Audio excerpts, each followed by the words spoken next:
이번 주제가 이제 본래 교회로 돌아가자라고 하는 의미로 이 사경회를 시작하였습니다. 이렇게 생각한 이유는 코로나19로 인해서 많은 사람들이 새로운 기준의 시대가 온다 이렇게 말하고 있습니다. 많이 들으셨죠? 뉴노멀이란 말이 유행하고 있습니다. 실제로 우리가 사회에서는 경험하지 못했던, 이전에 경험하지 못했던 일들을 겪고 있습니다. 5명 이상 모이면 안 된다. 5명 이하로 모여야 된다. 이렇게 사적 모임이 제한되고 있습니다. 자본주의와 자유민주주의의 가장 큰 꽃은 사적 모임의 자유거든요. 이동의 자유. 이런데 지금 우리는 이동의 자유도 또 모임의 자유도 다 제한받고 있는 거죠. 그러니까 이거는 참 경험하기 어려운 겁니다. 그래서 요 상황 그 자체로 이게 상황이 주어지는 거 빼놓고 요 상황 자체로 본다면 현재 우리가 자유민주주의 국가에 살고 있는가 할 정도로 엄청난 이런 통제 속에서 살고 있습니다. 통제 사회죠. 지금은 뭐 거의 완벽한 통제 사회라고 해도 과언이 아닐 정도입니다.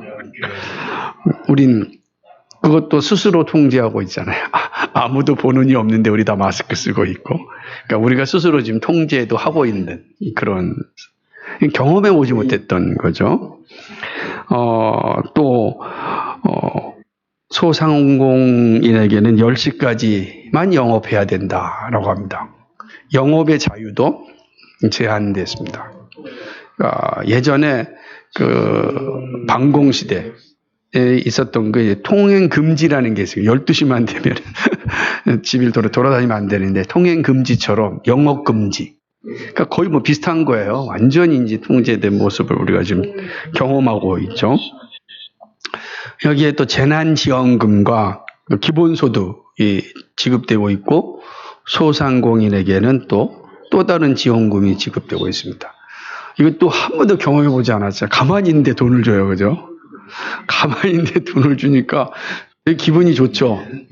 결국 우리가 내 세금인데 돌려받는 거지만 예전에는 돌려주지 않았는데 이제 돌려주고 있습니다. 이것 때문에 아주 싸움이 되게 많았잖아요. 우리는 얼마 전만 해도 무료 급식 때문에 이게 뭐 공산당이냐 뭐 아니냐라고 막 엄청나게 나라가 막 그냥 쪼개질 것까지 싸웠는데 이제는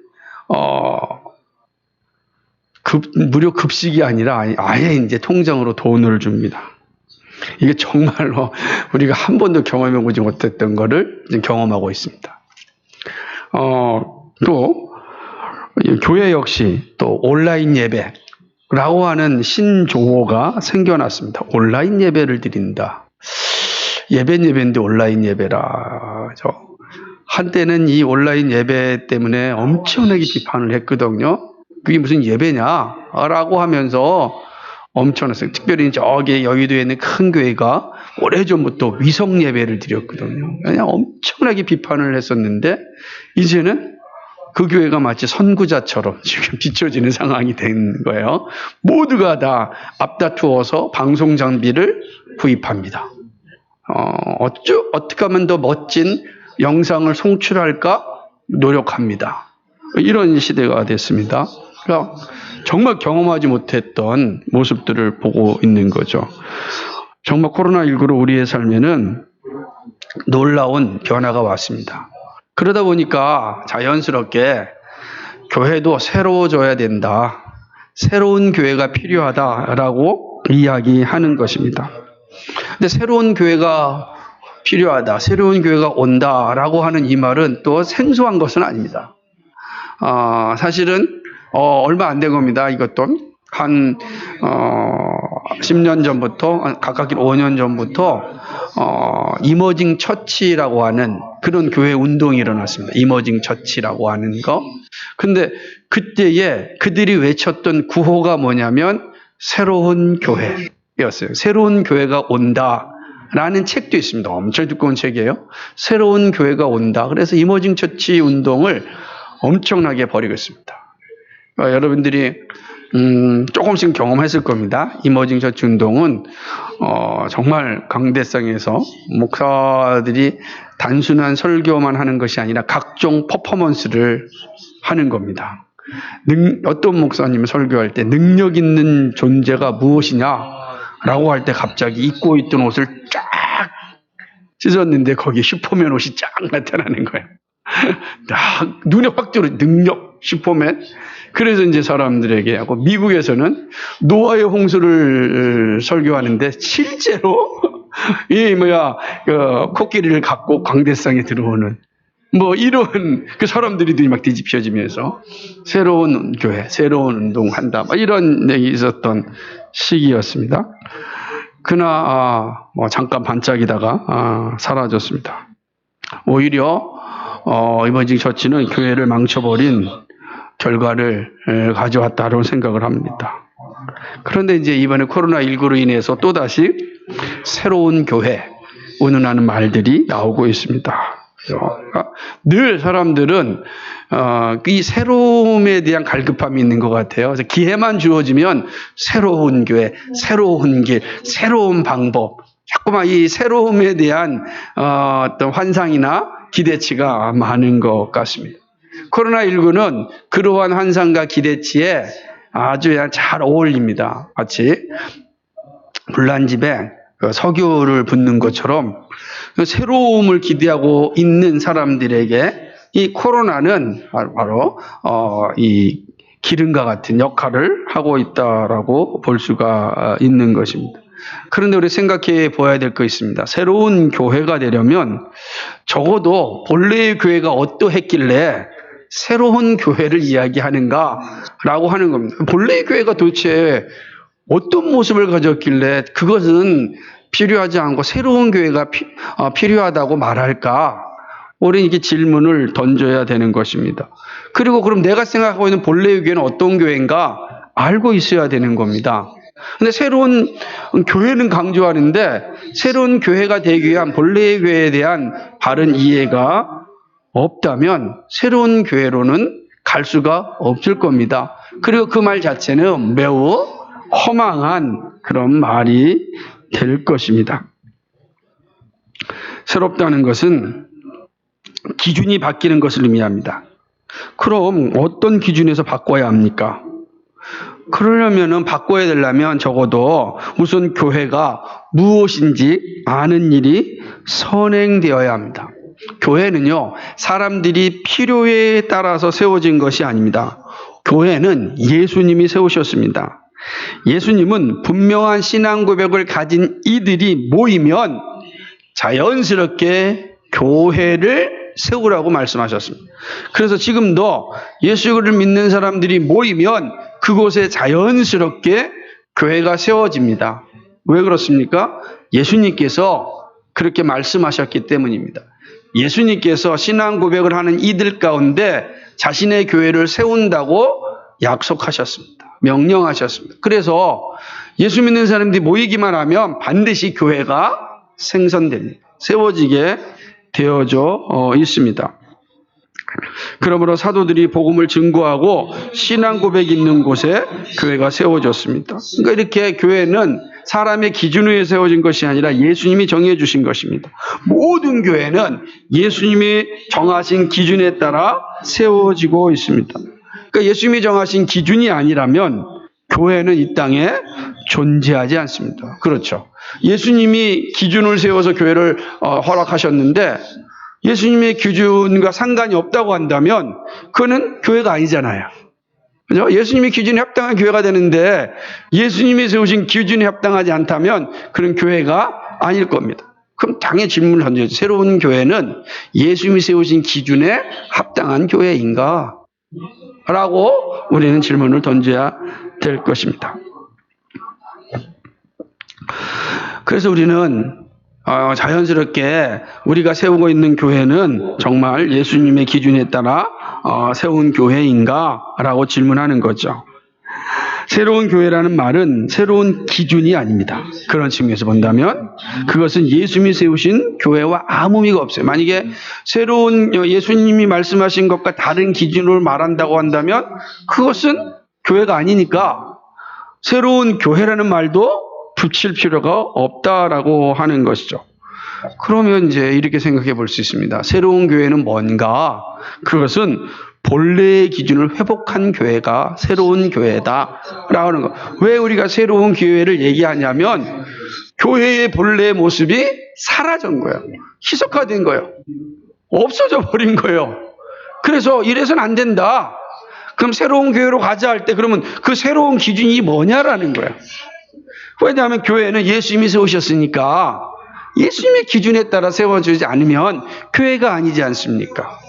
그럼 자연스럽게 할 때는 그러면 새로운 교회란 바로 예수님이 본래 세우셨던 기준을 회복한 교회다라고 하는 것입니다.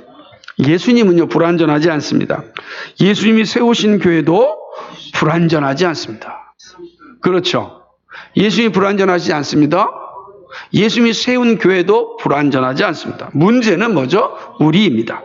교회를 세우라고 부름받은 우리들이 불완전합니다. 그래서 예수님이 세우신 교회를 우리가 종종 허물고 있습니다.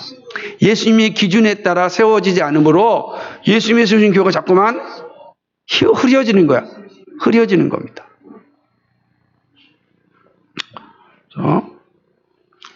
지금 코로나19로 인해서 교회가 욕을 많이 먹고 있습니다. 그죠? 보이지 않았던 교회의 평가가 수면 위로 나타나고 있습니다. 예전에는 교회들 말하지 않았거든요, 그냥. 근데 이제는 뭐예요? 입을 열어서 막 이야기합니다. 에? 지겹다느니? 뭐 이런 표현을 쓰죠. 지긋지긋하다느니? 이런 말을 합니다. 그래서 우리의 귀에도 들려오는 겁니다. 이게 되어지고 있습니다. 그 사람 걱정이 많죠. 교회를 걱정하는 사람들이 많아요. 교회가 세상을 걱정해야 되는데 세상이 교회를 걱정한다. 이렇게 이야기합니다. 조성동 교수랑 이야기를 하는데 조성동 교수 우리 잘 알고 있지 않습니까? 이렇게 이야기하더라고요. 원래는 사회학자니까 원래는 어려운 시기가 되면 위기의 시기가 되면 사람들이 종교심을 갖는다는 거예요. 그렇지 않습니까? 근데 지금 참으로 이상한 일이 벌어졌는데 지금 코로나19라는 위기가 왔고 어려움이 왔는데 사람들이 종교심을 갖는 것이 아니라 종교에서 떠나고 있다는 겁니다. 이걸 어떻게 설명해야 될까? 그죠? 이 문제를 어떻게 보아야 할까? 참으로 이 현상을 바르게 이해하는 게 중요하다. 이렇게 이야기를 하였습니다. 저는 매우 의미 있는 진단이라고 생각을 합니다. 그런데 이러한 모습이 새로운 교회가 필요한 근거가 되는 것일까요? 사람들이 위기의 시기에 종교심을 갖지 않고 교회로부터 떠나는 것 때문에 이것이 새로운 교회가 필요한 근거가 되는 걸까요? 저는 그건 또 아니라고 생각을 합니다. 사람들이 왜 교회를 떠날까요? 아마 저마다의 분석이 다를 수 있습니다. 그래서 저는 사람들이 교회를 떠나는 이유는 교회가 본래성을 잃어버렸기 때문입니다. 위기의 순간에 교회를 와야 되는데 그 교회가 가지고 있는 본래성이 상실되다 보니까 그 교회에 가서라도 소망을 갖고 희망을 갖고 어떤 새로운 꿈을 안식을 평화를 누릴 수 있다는 것을 장담하지 못하는 거예요. 그러니까 안 오는 겁니다. 그러니까 교회에 본래성을 상실했기 때문에 생겨난 일이지 그래서 새로운 교회가 필요하다라고 하는 비약은 저는 합당하지 않다고 생각합니다. 본래의 교회도 바르게 세우지 못하였는데 새로운 교회가 무슨 의미가 있겠습니까? 다 말장난이고 유행에 영합하는 것이라고 저는 생각합니다. 이것은 종교개혁의 가르침에서 살펴볼 수 있습니다. 중세 로마 카톨릭의 부패와 부정과 추악함과 잔인함은 성경에서 말했어요. 얼마나 잔인한 집단인지 모릅니다. 정말 잔인한 집단이었습니다. 근데 그 잔인한 집단에 대해서는 말하지 않아요? 자신들이 아주 화려한 것만 포장해서 이야기하는데 로마 캐톨릭은 정말 잔인한 집단이었습니다. 교회의 가르침에 합당하지 아니하면 여지없이 다 화형시켰던 그런 잔인한 집단이 로마 캐톨릭이었습니다. 그들의 부패와 부정과 추함은 이루 말할 수가 없었습니다. 그러니까 적어도 로마 캐톨릭은 성경의 가르침과는 상반되었습니다. 그래서 하나님은 개혁자들을 통하여서 교회를 새롭게 하였습니다. 자, 새롭게 한 겁니다. 이때 여기서 새롭게 하다는 것이 뭐냐? 그거를 개혁이라 그러는 겁니다. 교회를 새롭게 한다는 표현이 뭐냐면 개혁인데, 개혁이라는 의미가 뭐냐?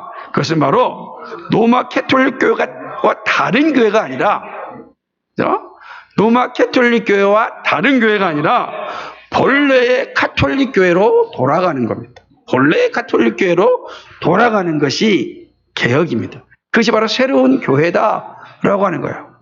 캐톨릭이라는 게 보편적 교회라는 뜻이잖아요. 그러니까 로마의 보편적 교회라는 거예요. 그러니까 원래 우리의 교회도 어떻게, 우리 시간되면 빛과 소금 교회를 뭐라고 부르는 거예요? 빛과 소금 캐톨릭 처치라고 부르는 거예요. 캐톨릭이란 말은 그는 아주 중요한 고백입니다. 그래서 우리가 사도신경이 고백할 때도, 우리가 교회를 믿사오며 할 때도, 고교를 믿사오며 할 때도 그래 캐톨릭 처치를 얘기하는 거야. 그러니까 로마 교회가 아니라 우리는 보편적 우주적 교회를 고백한다라고 하는 겁니다. 예수님과 사도들이 세운 교회로 돌아가는 것이 개혁입니다. 그래서 교회 개혁자들은 개혁교회는 항상 개혁되어져야 한다라고 말합니다. 항상. 이 말은 어떤 의미일까요? 항상 새로운 교회가 된다는 뜻일까요? 그게 아닙니다. 세상이 계속 변하면서 교회가 어떻게 돼요? 더러워지는 거예요. 때가 묻는 거예요. 죄로 때가 묻어서 자꾸만 덧칠덧칠 해가지고 아무것도 보이지 않는 거예요. 항상 개혁되어지는 게 어떤 겁니까? 그 때를, 세속의 때를 계속 씻겨내는 겁니다. 그래서 본래의 교회로 항상 돌아가는 거예요. 그게 개혁된 교회는 항상 개혁되어진다라고 하는 의미인 것입니다. 세상이 변할수록 본래의 교회로 돌아간다는 의미인 것입니다.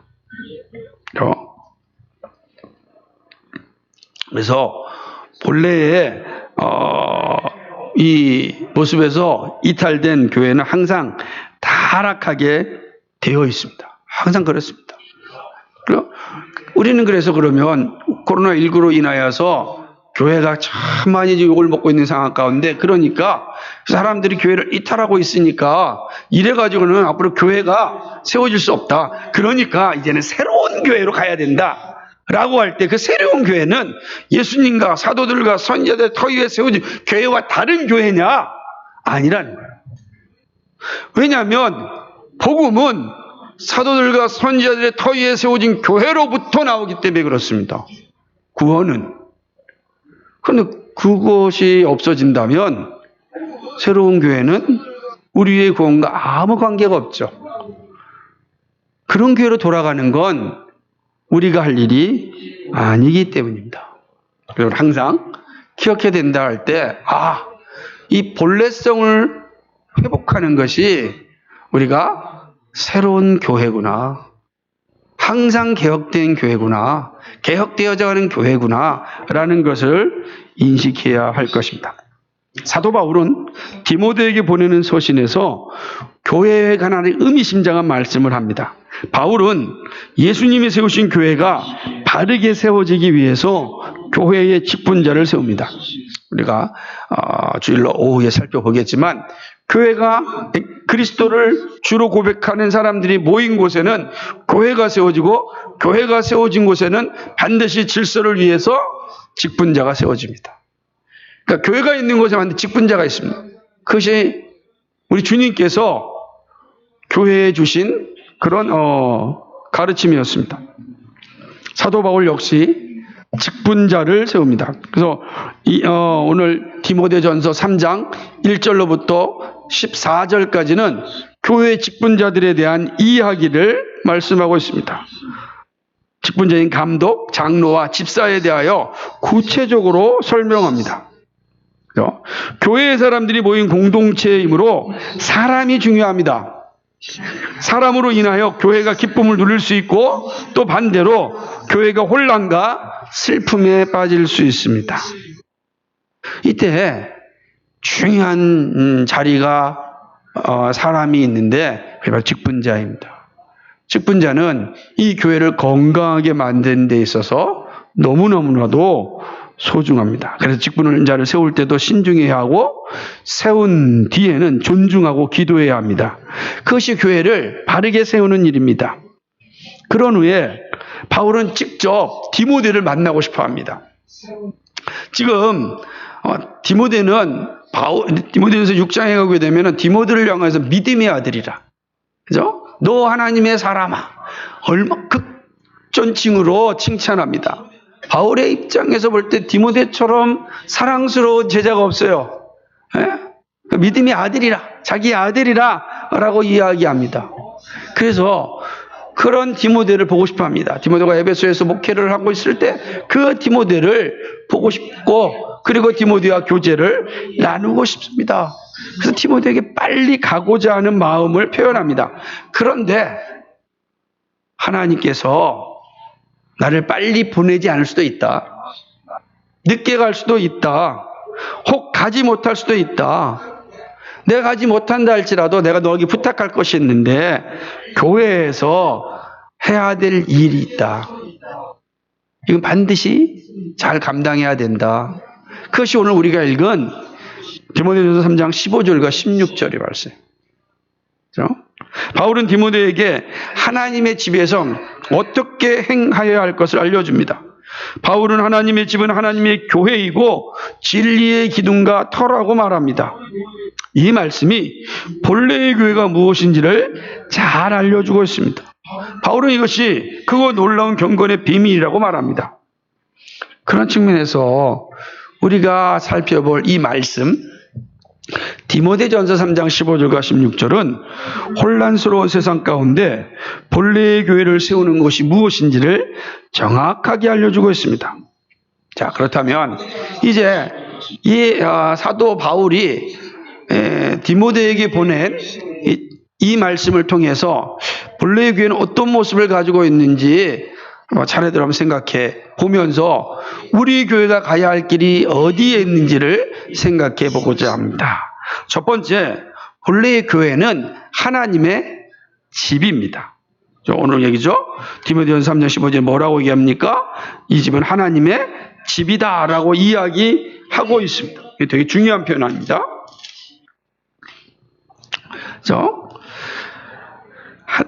만일 내가 지체하면 너로 하나님의 집에서 어떻게 행하여야 할 것을 알게 하려 함이니, 이 예입니다. 이 집은 살아계신 하나님의 집이요라고 말씀하고 있습니다.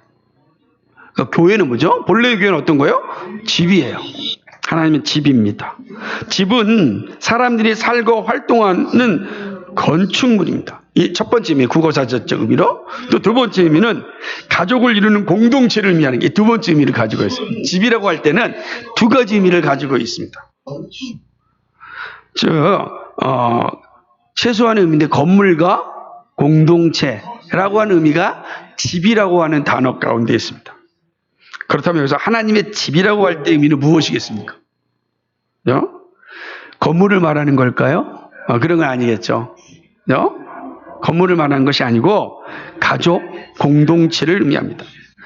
그러니까 집이라는 단어가 오이코스인데 이 오이코스가 가지고 있는 것은 바로 공동체를 의미하는 공동체, 가족을 의미하는 가족 공동체를. 그래서 이 집은 공동체를 의미한다 할 때 그 가족이라고 볼 수 있는 거예요. 그러면 본래의 교회는 하나님의 가족이다. 하나님의 가족이다. 라고 하는 겁니다. 가족하면 여러분 무엇이 떠오릅니까? 가족은요, 부모와 자녀가 공존하는 공동체입니다. 그죠? 그 가족은, 가족이라 할 때 혼자 있는 게 아니에요. 부모와 자녀가 함께 공존할 때 우리는 그 가족이라 이렇게 이야기합니다. 그 공동체적 개념을 가지고 있죠.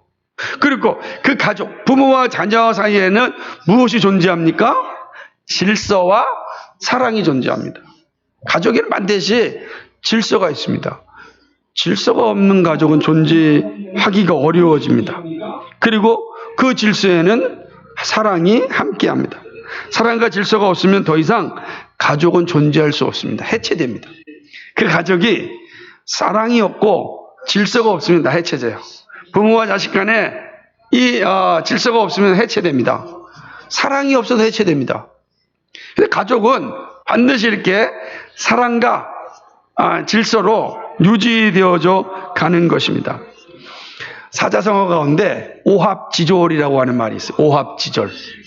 오합지졸은 무슨 말이냐면 임시로 모여들어서 규율이 없고 무질서한 이 병사들, 군인들을 얘기하는 거예요. 오합지졸이다. 무질서합니다. 그런 군대는 있으나 마나하는 거야. 뭐만 축내는 거예요? 밥만 축내는 겁니다. 전쟁 한번 치를 수가 없는 거예요. 오합지졸은. 가족도 독일합니다. 질서가 있습니다. 부모가 있고 자녀가 있습니다. 그런데 이 질서가 강압에 의한 것이 아니라 사랑으로 유지됩니다. 그래서 함께 살지만 감사가 있습니다. 가족은 싸움도 하지만 갈라서지 않습니다. 가족은 특징이 있어요. 싸움도 합니다. 근데 갈라서지 않아요. 서로 이해하려고 노력합니다. 그래서 마침내 건강을 회복합니다. 여기에 근거 뭐죠? 질서와 사랑으로 맺어져 있기 때문에 그렇습니다. 그래 질서와 사랑이 없어지면 더 이상 그 가족은 가족으로서의 존재할 수가 없는 거죠. 그래서 가족이 교회의 모습이고 사회와 국가의 원형입니다. 모든 사회와 국가가 가족에서 시작합니다. 가족이 없는 사회는 존재할 수 없습니다. 가족이 없는 국가도 존재할 수 없습니다. 그런 측면에서 본다면 가족은 모든 공동체의 기초입니다. 본래의 교회는 이러한 원형인 가족이랍니다. 근데 어떤 가족이죠? 하나님의 가족이에요. 하나님의 가족. 하나님을 부모로 삼고 사는 공동체다라고 이야기하는 거예요. 그래서 육신의 가족들의 원형이 어디에 있는가? 하나님의 가족에게 있는 거예요. 교회는 하나님이 아버지이시고 우리는 자녀입니다. 이 질서는 변함이 없습니다. 자, 이 질서가 깨질 때 어떻게 되는 것이죠? 죽음이 들어오는 거잖아요. 하나님 우리 아버지시란 말이에요. 그분의 권위는 변함이 없어야 돼요. 그런데 첫사람 아담이 어떻게 됐습니까? 그 권위에 도전하잖아요. 하나님과 같이 되려고 하잖아요. 질서를 파괴하잖아요. 그걸 갖다가 불순종이라는 단어를 쓰고 반역이라 그러는 거예요. 반역은 뭐죠? 질서를 깨버리는 거예요. 하나님이 정하신 질서를 깨버리는 거예요.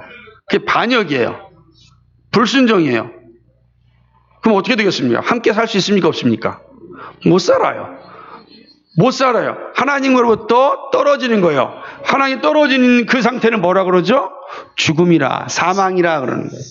그래서 하나님과 떨어진 인간은 사망이 오는 거예요. 가족도 마찬가지. 가족 안에서 이 질서가 깨어지면은 다 죽음에 이르게 됩니다. 온전한 삶을 유지할 수 없다라고 하는 것입니다. 더구나 우리는 하나님의 변함없는 사랑을 받습니다. 그리고 그 사랑으로 자존감을 얻고 사랑을 나눕니다. 우리가 자존감을 가질 수 있는 게 어디서 오는가? 하나님의 사랑 때문에 있어요. 하나님의 사랑을 받으니까 우리의 자존감이 생기는 거예요. 잘 생각해 보세요. 하나님의 사랑을 받지 못한 사람은 자존감이 없어요. 그래서 어디서 자존감을 찾죠? 물질에서 자존감을 찾는 거예요. 물질에서. 그것이 돈이 될 수 있고요. 성공이 될 수 있고요. 물질에서, 피조물에서 자존감을 찾는 거. 근데 문제는 피조물에서 얻은 모든 자존감은 어떻게 됩니까? 피조물 자체가 유한하단 말이에요. 사라지면은 자존감도 사라집니다. 부자가 갑자기 가난해지면 어떻게 되죠? 자존감이 사라집니다.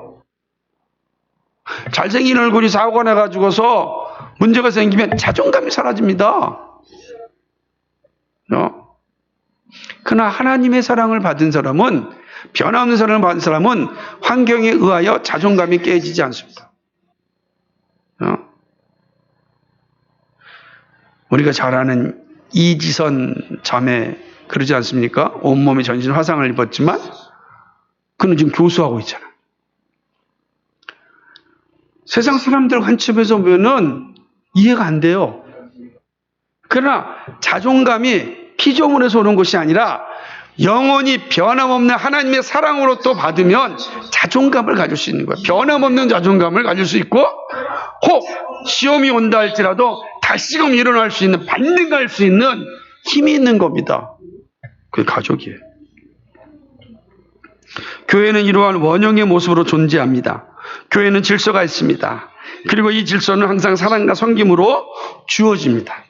권력이 아닙니다. 질서를 통하여 교회가 유지되고 사랑으로 교회가 세워지는 것이죠. 그래서 우리가 앞서서 말씀드렸듯이 질서는 바로 직분자를 통하고 각종 회의를 통해서 이루어지는 것이죠.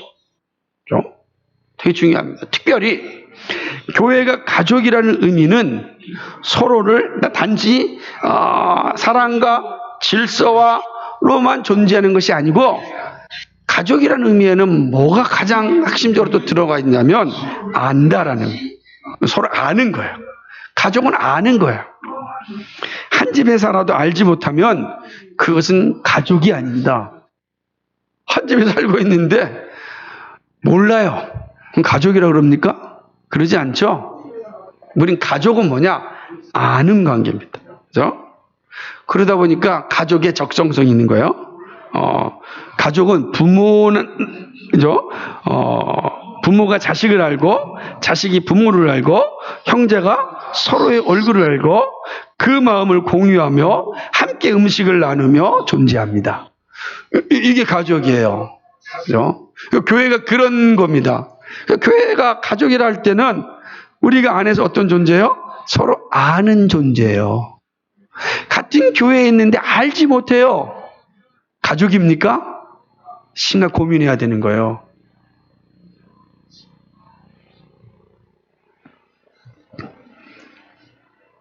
교회가 가족이라는 의미는 이러한 인격적 대면성을 의미합니다.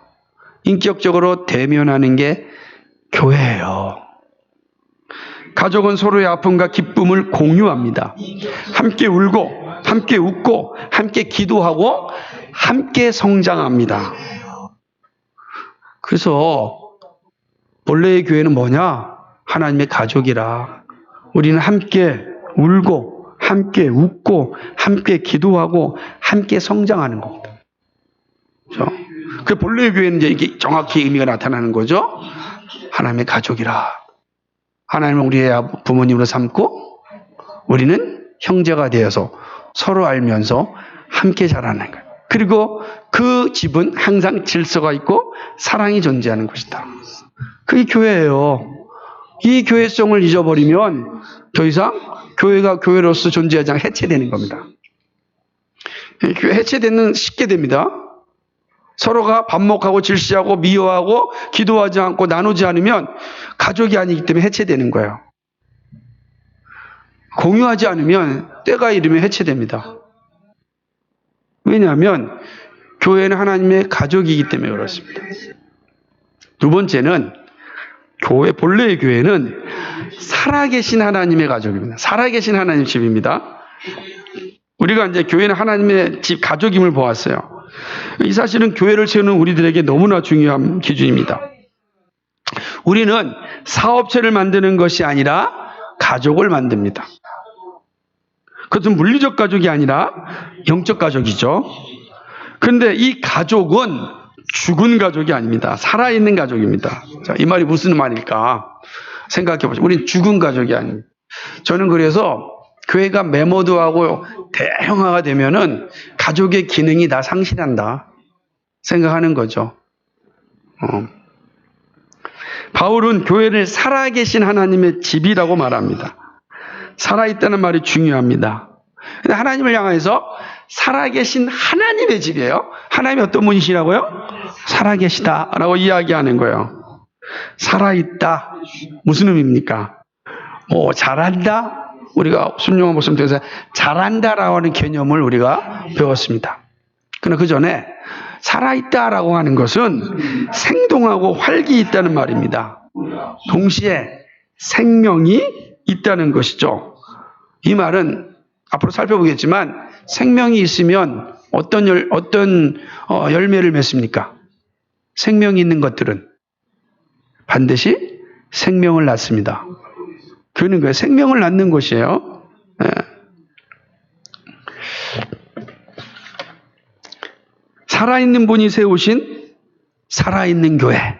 이게 우리가 본래의 교회 모습입니다. 죽은 신은 살아있는 교회를 만들 수 없습니다. 죽은 신은 폐가에 머뭅니다. 그렇죠? 폐가. 사람이 살지 않는 곳에 머무르. 제가 지난번에 강릉에 이제 갔다 왔을 때 강릉에 한 곳 산책을 하는데 어딜 갔냐면 선앙당을 갔습니다. 선앙당. 선앙당은 샤머니즘의 대표입니다. 선앙당에 사람이 살까요? 사람이 안 살아요.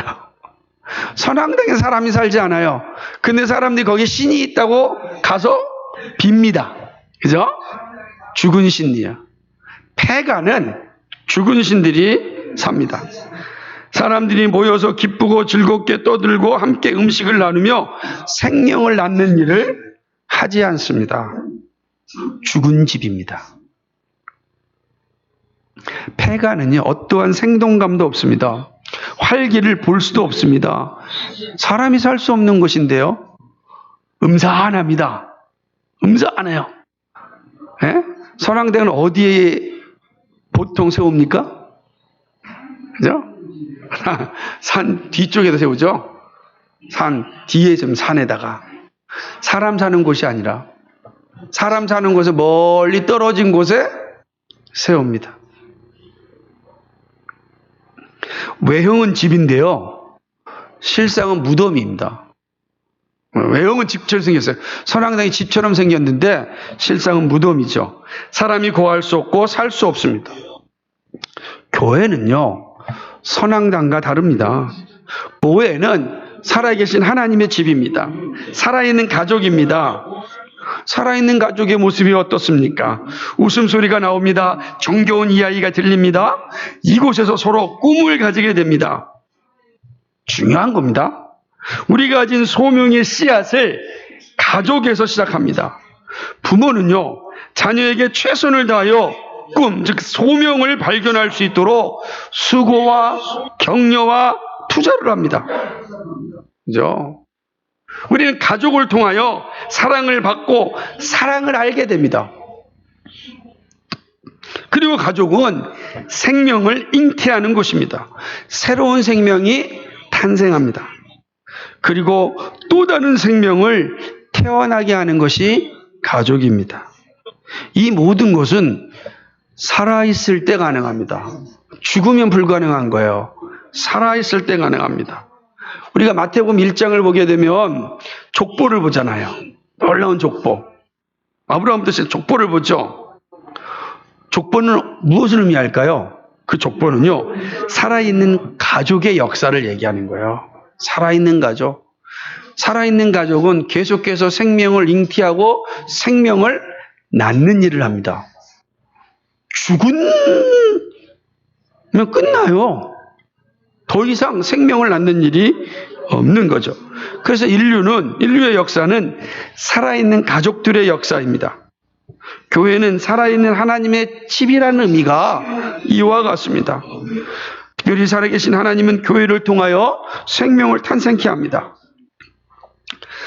태어난 생명이 소명을 찾도록 수고와 격려와 투자를 합니다. 교회는 이 일을 위하여 세움을 받았습니다. 이것이 하나님을 영화롭게 하는 일입니다. 살아있는 교회는 사랑의 소리가 끊임없이 흘러나옵니다. 때로는요, 다툴 수 있고 오해할 수 있고 힘든 일을 겪을 수 있습니다. 그러나 사랑으로 함께 이겨나갑니다. 가족이기에 서로 짐을 지는 일을 감당합니다. 살아있기에 각종 소리가 울려 퍼집니다. 찬송소리, 기도소리, 말씀소리, 즉 설교, 사랑소리, 화해소리, 격려소리, 기쁨의 소리, 감사소리, 교회를 교회답게 만드는 소리들이 계속해서 울려 퍼지는 것이 교회예요. 왜 그렇습니까? 살아있기 때문입니다. 살아있는 하나님의 집이기 때문에 그렇습니다. 그래서 함께 그리스도의 장성한 분량에 이르게까지 자라납니다. 이 말씀 이런 의미예요. 그리스도가 주시는 복을 누리는 자리에 함께 이른다는 겁니다. 우리가 그리스도가 주시는 그 복을 받는 자리에 다 이른다. 그것이 그리스도의 장성한 분량에 자라는 거예요. 이 모든 것이 살아 있어야 가능합니다. 그런 측면에서 본래의 교회는 살아계신 하나님과 함께 살아가는 가족입니다. 셋째는요, 본래의 교회는 진리의 기둥과 터입니다. 중요하죠. 진리성입니다. 기초성입니다. 본래의 기둥, 이 기초성을 회복해야 되는데, 우리는 이미 본래의 교회는 살아계신 하나님의 집임을 보았습니다. 자, 이제는 이 집이 어떻게 세워지는지 살펴볼 차례입니다. 바울은 하나님의 교회는 진리의 기둥과 터라고 말씀합니다. 자, 이 의미가 무엇입니까? 외형적인 집을 보면 기초를 닦고 기둥을 세우고 지붕을 얹어서 완성합니다. 근데 그 집이 기초가 흔들리면 오래가지 못합니다. 예수님께서 비유로 말씀하실 때 모래 위에 지은 집이 어떻게 된다 그랬습니까? 바람이 불고 창수가 나면 무너질 거라서요. 그러나 반석 위에 지은 집은 어떻게 됐습니까? 바람이 불고 비가 오고 화도가 일어나도 부서지지 않습니다. 기초가 튼튼할 때 그 집은 무너지지 않습니다. 이것은 뿌리 깊은 나무가 바람에 흔들리지 않고 잘 자라는 것과 같습니다. 이러한 상징이 가족에게도 동일하게 나타납니다. 또한 기둥이 견고하게 서 있어야 됩니다. 여러분, 집안의 기둥인 부모가 흔들리면 가족들은 심각한 타격을 입게 됩니다. 모두가 그렇지 않지만 자녀들은 자존감이 무너지고 삶의 의미와 목적도 사라지고 사랑을 받지 못하니 사랑하는 일도 서툽니다. 사회에 대하여 불만을 갖게 되고 사람을 의심하게 됩니다. 자립도 하기 전에 고립되는 삶을 살아갑니다. 그러므로 사실은 한 가족이 건강하려면 집안의 기둥이 튼튼해야 되는 것입니다. 물리적 집도 그렇습니다. 지금 바울은 이러한 물리적 집의 비유를 통하여 교회를 설명합니다. 교회의 기둥과 터가 무엇입니까? 진리입니다. 교회는 진리의 터 위에 세워졌습니다. 그죠? 그리고 세워진 교회의 기둥으로 견고하게 서 있습니다. 그러니까 교회는 터도 진리고 기둥도 진리다 이렇게 말하고 있는 거예요. 진리가 교회를 교회답게 만듭니다. 진리가 없다면 교회는 더 이상 교회가 아닙니다. 단지 사람들의 사교 장소이거나 문화센터에 불과합니다. 근데 진리가 무엇입니까? 진리는 예수 그리스도입니다. 교회의 터는 예수 그리스도입니다. 교회의 기둥은 예수 그리스도입니다.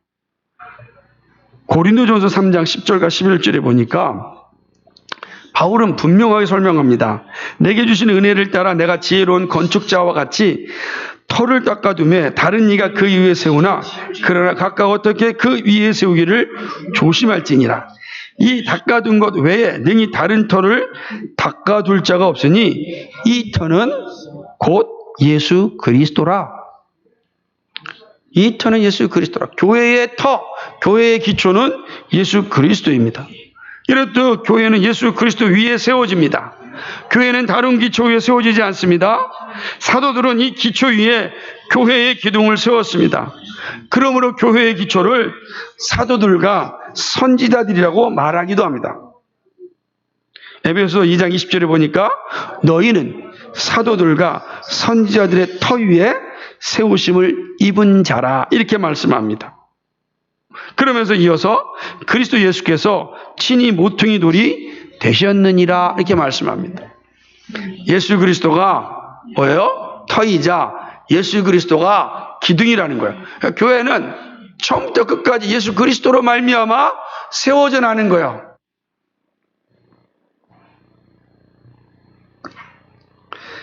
그러니까 그런데 우리가 생각할 때 기초는 예수 그리스도인데 기둥은 만몬이 될 수 없어요. 기초는 예수 그리스도 맞는데 기둥은 좀 다른 거로 새로운 거로 세우면 안 되겠습니까?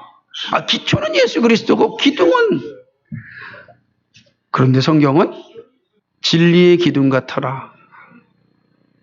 아닙니다. 교회는 전적으로 예수 그리스도에 의하여 세워집니다. 다른 것으로 교회는 세워질 수 없습니다. 그리고 하나님의 집은 예수 그리스도의 한 가족입니다. 예수님께서 성찬을 말씀하시면 하나님의 속한 성도는 한 가족임을 말씀하십니다. 우리는 그리스도에게 다 연결된 한 가족입니다. 그리스도의 피를 공유한 한 가족입니다.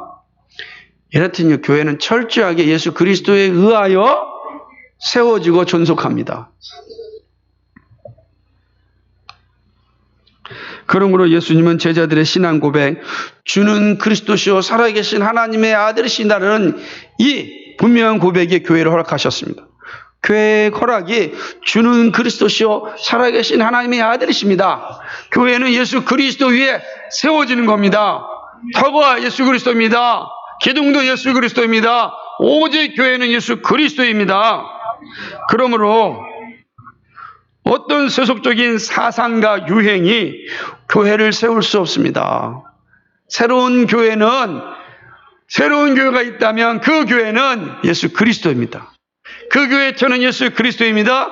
그 교회의 기둥은 예수 그리스도입니다. 그러므로 본래의 교회는 항상 예수 그리스도에게로 돌아가야 합니다. 항상 예수 그리스도로. 다른 길이 없다라고 하는 것입니다. 세 번째입니다. 마지막 네 번째는요. 본래의 교회는 경건의 비밀을 소유하고 전파합니다. 본래의 교회가 하는 일이 여기 있습니다. 본래의 교회는요. 이 경건의 비밀을 소유하고 전파합니다. 오늘 16절에 보니까 바울은 크도다 경건의 비밀이라고 말합니다. 이 말은요. 우리가 믿는 진리가 참으로 놀랍다라는 뜻이에요. 우리가 믿는 진리가 참으로 놀랍습니다. 그렇습니다. 하나님의 살아계신 집인 교회, 진리의 기둥과 터인 교회는 참으로 놀랍고 심오합니다. 이 교회는 정말 놀랍고 심오한, 우리가 이 비밀을 가지고 있는 사람들입니다. 교회가 소유하고 있는 경건의 비밀이 무엇입니까? 교회가 전해야 되는 경건의 비밀이 무엇입니까? 이 비밀은 바로 복음입니다. 복음. 복음이 무엇입니까? 예수 그리스도께서 우리의 죄를 용서하여 주시기 위하여 사람의 몸을 입고 이 땅에 오셨다. 성육신하셨다. 그리고 우리를 위하여 십자가에 죽으셨고 죽음을 이기시고 3일 만에 부활하셨으며 하늘에 오르사 하나님 보좌 우편에 앉으셨다. 이 복음이에요. 이 경건의 비밀입니다. 교회만이 이 비밀을 가지고 있습니다. 왜? 여기에 구원이 나오고 여기에 영원한 생명이 있기 때문입니다. 오직 교회만이 이 복음의 비밀을 알고 비밀을 가르치고 지키게 합니다. 교회는 복음의 진원지이며 복음이 증거되는 곳입니다. 교회는 오직 복음 안에서 하나님으로 하나로 존재합니다. 그러므로 다른 복음으로는 교회가 되지 않습니다. 결코 되지 못합니다. 오직 예수 그리스도의 복음으로 교회가 됩니다. 그러니까 복음이 증거되지 않으면 사람이 아무리 모여도 교회가 아니라는 겁니다. 오히려 복음이 증거되지 않는데 사람들이 많이 모였다. 그건 심판이고 저주입니다. 그 이단들이 수없이 많은 사람들이 모여요. 야, 저기에 뭔가 새로운 것이 있다고 착각하게 만듭니다. 저주이죠. 심판이다. 이게 말씀하는 거예요. 왜냐하면 복음이 아니고서는 교회가 될 수 없기 때문입니다.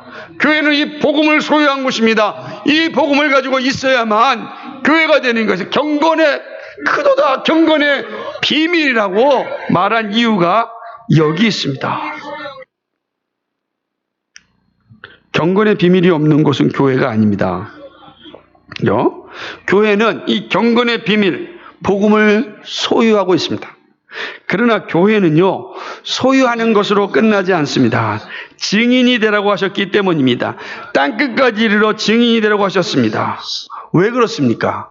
천국 복음이 땅끝까지 이르러야 주님이 오시기 때문입니다. 새하늘과 새 땅에 들어가기 때문입니다. 그러므로 교회는 경건의 비밀인 복음을 전함으로 사명을 다해야 됩니다. 그것이 본래의 교회예요. 이게 본래의 교회는 비밀을 소유하고 비밀을 전하는 거예요. 다른 데서는 이 비밀을 가지고 있지 못해요. 그러니까 전하지 못합니다. 왜냐하면 이 비밀, 이 경건의 비밀만이 우리에게 생명을 주기 때문에, 영생으로 이끄는 유일한 길이기 때문에 그렇습니다. 그래서 본래의 교회는 이 복음을 전하는 일에 힘을 다합니다. 그래서 교회를 지역에 세우라고 하셨습니다. 지역에서 사랑으로 진리를 전하고 사랑으로 구제하고 사랑으로 공의를 행하는 것이 교회의 사명입니다. 그래서 교회가 이 사명을 잘 감당하지 아니하면 하나님께서 촛대를 옮기십니다. 첫사랑을 잃어버리면 옮기십니다. 교회가 처음에는 세워지려고 막 지역을 섬기고 사랑을 베풀다가 어느 정도 교회가 성장하고 자리 잡고 커지면 권세를 부리고 섬기지 않으면 하나님께서 너가 처음 사랑을 잃어버렸다 라고 말씀하시면서 촛대를 옮겨버리는 겁니다. 그럼 끝나요. 끝나고 맙니다. 아무리 대단한 교회라 할지라도 한순간에 폐허가 되는 것입니다. 소음만 나는 교회를 놔둬야 할 이유가 없지 않습니까? 울리는 꽹과리는 시끄럽기만 하지 않습니까?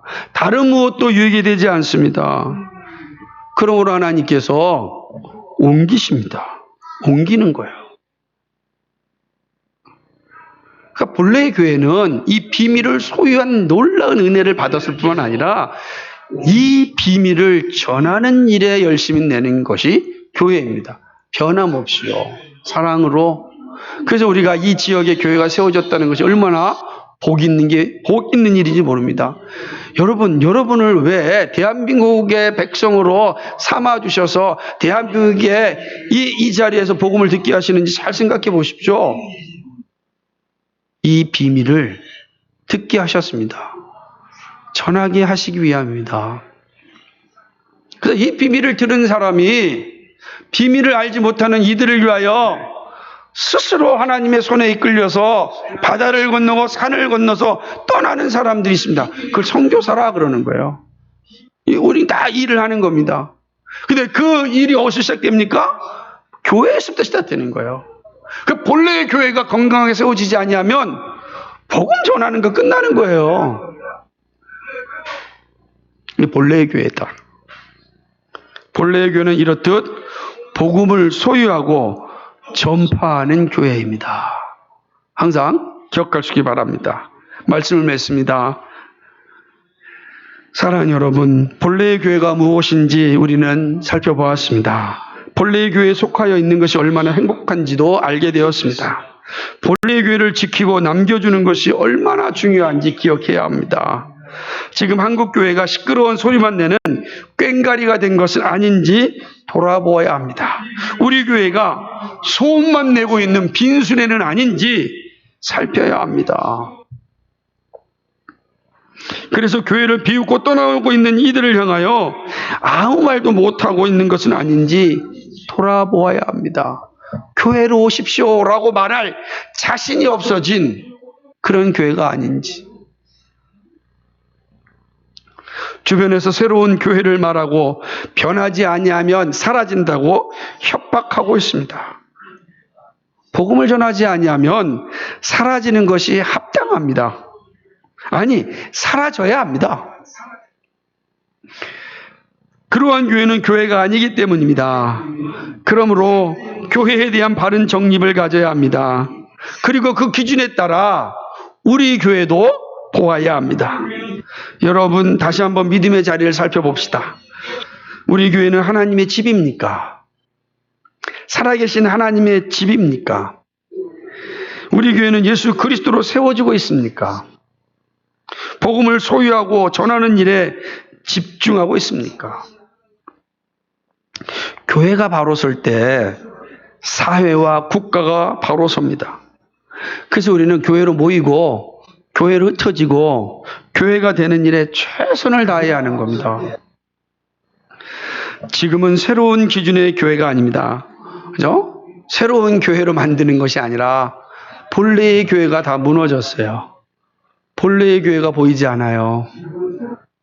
그래서 새로운 교회를 말해도 어디로 가야 될지 모르는 겁니다. 본래의 교회를 회복해야 됩니다. 그래서 변하는 세상을 살아야 합니다. 변하는 세상이 타락의 속력을 낼 때 알려주어야 합니다. 지금 낭떠러지로 가고 있습니다. 이야기해 주어야 하는 것입니다. 믿음을 삶으로 사랑으로 보여주어야 합니다. 그 시작은 교회를 바르게 세우는 일에 있습니다.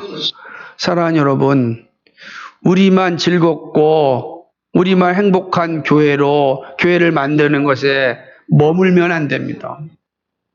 한 시대만 신나게 즐기다가 끝나는 교회가 돼서는 안 됩니다. 교회가 세워진 목적은 단 하나입니다.